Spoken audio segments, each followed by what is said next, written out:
can I just tell you, I don't think you should buy a guitar amp.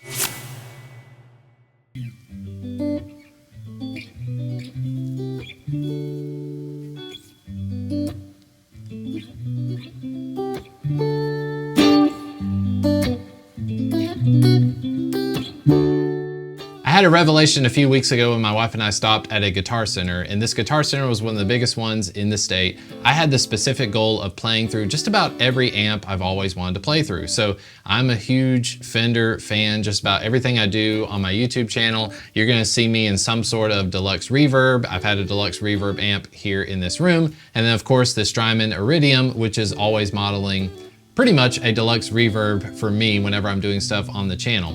So I thought while I was at Guitar Center, I would go through and play things like the Princeton. It had been a while since I previously owned a Blues Junior, the real small combo amp tweed version. I knew what I was gonna get with the Blues Junior, but I still played through it because I basically wanted to go from amp to amp to amp.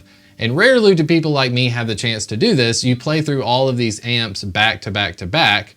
You tweak them a little bit, but you walk away with whatever the characteristic of those amps are. And I was quite shocked. I pulled my wife over and I said, I want you to hear these amps because without looking at the price tag, you just tell me what you think. And by and large, every single amp that I felt like, wow, that surprised me because what I'm hearing is a lot of harshness. I'm hearing a lot of harshness that I was familiar with from the Blues Junior, but I was not expecting from some of the higher end Princeton reverbs. Now this Guitar Center had a few different versions as well. I know they have like Chris Stapleton special editions, and I don't know all of the ins and outs with the Princeton reverbs, but I was quite underwhelmed because I was personally looking forward to getting a Princeton reverb in the future. I thought that being in this small space and being at home, I thought maybe I could get a significant tone out of a Princeton reverb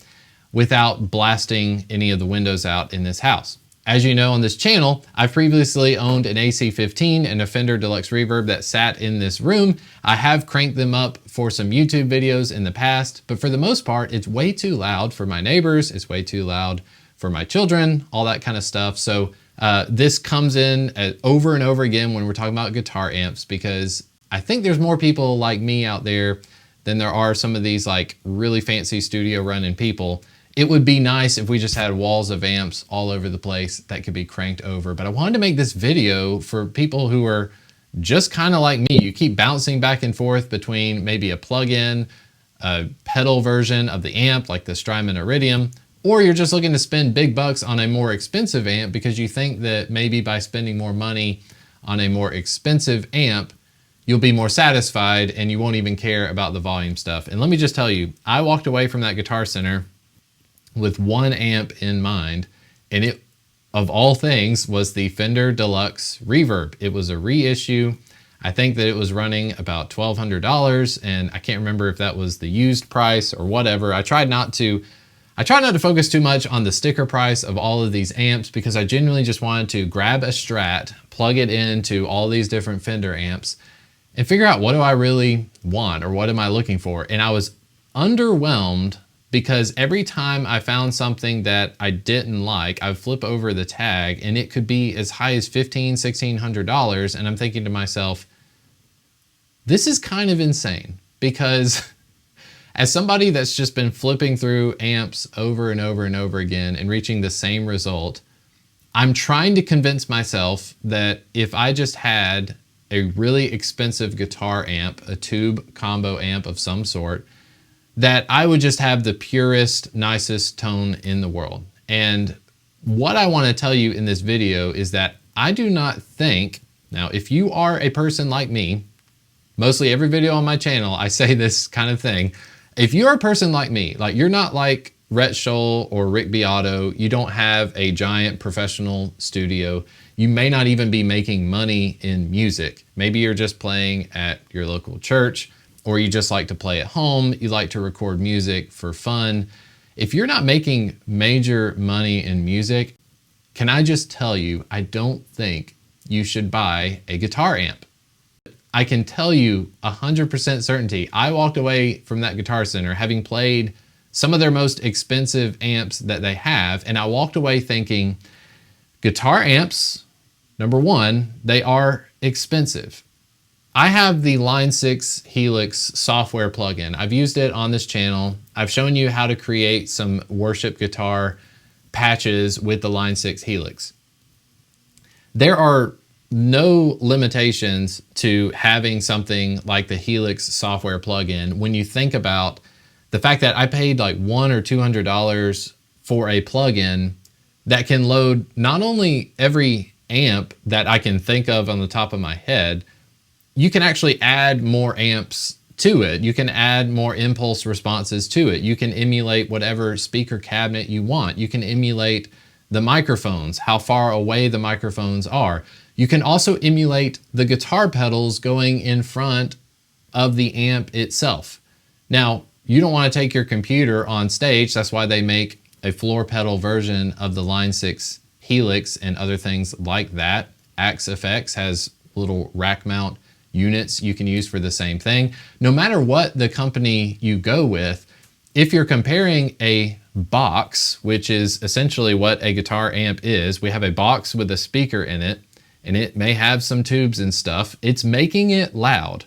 So you want to carry around a big box that's heavy, or do you want something that you can fit in your backpack? I would want something I can fit in my backpack. You want something that you can play at crazy loud levels. Well, I think you can do that with both of them.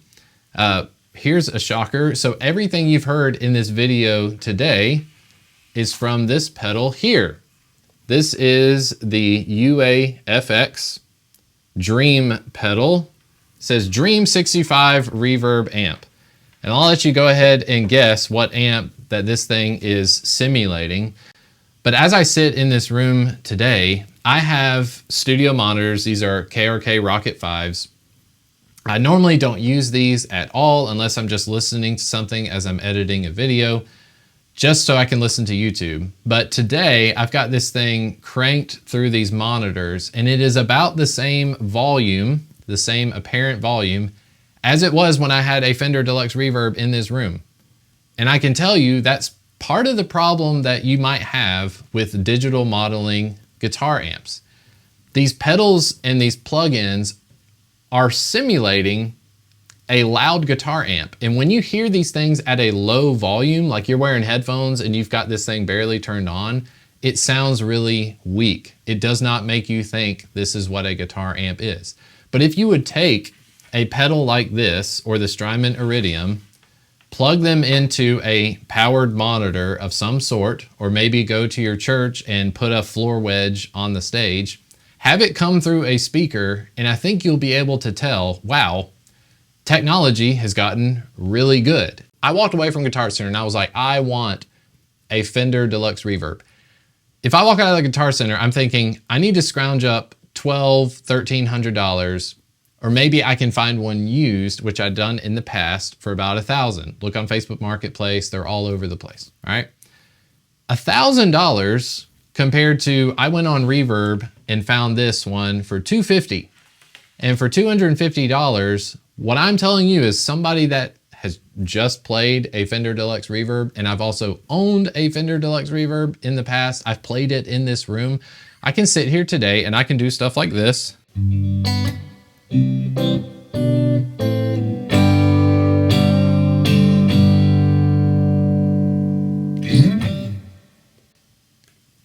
And if you don't like the sound of that, I can 100% tell you, you do not like the sound of a Fender Deluxe Reverb.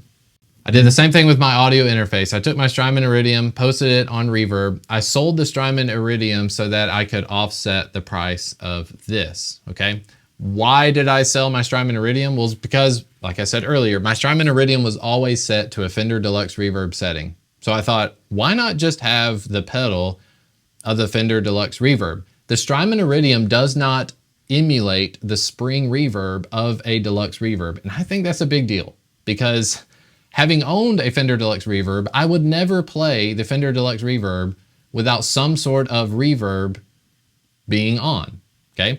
I don't have any reverb pedals at the moment. Most of the stuff I do is on the computer.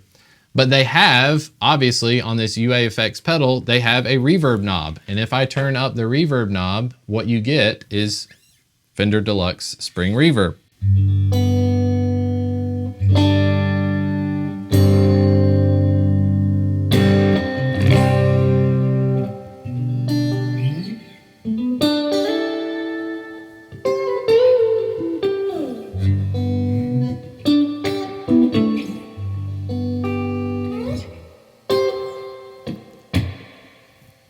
So the purpose of this video is not to deep dive into this UA FX Dream pedal. There's tons of videos online. If you're interested in the pedal, you can go look it up yourself. They sell these on Sweetwater and Reverb all over the place. I got mine for about $250. So when it comes down to price, should you buy an amp or should you buy a pedal? I think you should heavily consider buying a pedal, because even if you decide to get the pedal, if that pedal is not super satisfying to you and you find yourself still wanting an amp, you can still go out and buy an amp. Why not have one of them in your backpack, one of them at your house? You never know when situation may arise. You need to take an amp with you. It's great to have that in pedal form. So the price situation, you definitely need to consider getting a pedal. I like this UA FX Dream pedal. I'm not sponsored by anybody. No one sent me this pedal. I'm just doing this out of the goodness of my heart, that I am really excited about this Deluxe Reverb setting. You're gonna be hearing this on my channel all over the place. When it comes to the practicality of should you have an amp or should you have some sort of modeling pedal, I think there's no comparison. Lugging around a 20-pound amp or a 50-pound amp and a microphone and a boom stand, having to stick it backstage and close the door to a closet, you might as well be using some sort of floor pedal. So if you're in some situation where you've got on stage right behind you, you have an amp that's mic'd up and you like the feedback that that's give you, that's great. I'd also recommend you check out something like a powered monitor. They make these floor wedges. They're specifically designed to emulate that feedback that you get from an amp. So I think Line 6 makes some of these as well. At our church, we've got these Behringer floor wedges that are powered, so they have their own volume knob and such. You can basically run your pedals and things into the floor wedge, and it will give you that sense of you've got an amp with you on stage. At this point, unless you're getting something like one of those Line 6 pods or some ancient technology, you really don't need to worry about the latency factor. When I'm playing this, I feel like I'm playing through a Fender Deluxe Reverb. Any of the purists out there who would say that this is all nonsense, that you of course need to go out and buy an amp, well then go buy an amp. You certainly have every right to do that. I would just ask that if you are recording music and you're trying to impress someone because you have the best Fender Deluxe Reverb sound ever, the people who are listening to your music do not know what a Fender Deluxe Reverb is, most likely. Even your spouse, your children will not run into a room saying, "Hey Dad, what type of amp did you use on that song?" They're just gonna be listening to the song. And so if you're at a happy place, if you're content with playing through a pedal, I think you really need to be playing through pedals, because when you jump into amp world, you really gotta commit. It just spills over to so many different things. I said the same thing about the audio interface, that if you go out there and you say, okay, I wanna get an amp, some of the next things you're gonna be talking about are, okay, well, I need cables to run to the amp.